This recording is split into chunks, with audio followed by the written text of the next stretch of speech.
Welcome to Blizzard Fire. We hope this video helps fire up your solution. In this video, I will show you how to make Kent cheesecake using an easy method. First, let's prepare the delicious biscuit base. You'll need about 200 grams of digestive biscuits and 100 grams of melted butter. Crush the biscuits until they are fine crumbs, then mix them thoroughly with the melted butter. Press this mixture firmly into a 9-inch springform pan and chill it for at least 30 minutes. Next, we'll create the wonderfully creamy filling.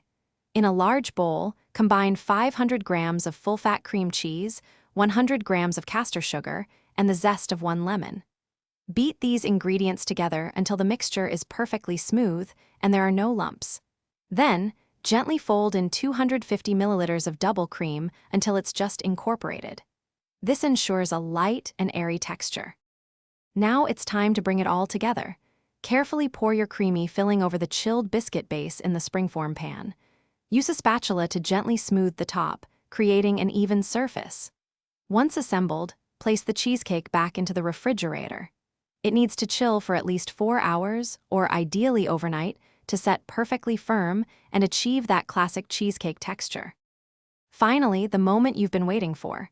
Once your Kent cheesecake is perfectly set, carefully remove it from the springform pan. You can garnish it with fresh berries, a drizzle of fruit coulis, or a dusting of cocoa powder. For clean slices, use a warm, sharp knife. Serve your delicious homemade Kent cheesecake immediately and savor every creamy, delightful bite. Enjoy. Thanks for watching. If you found this helpful, don't forget to like and subscribe.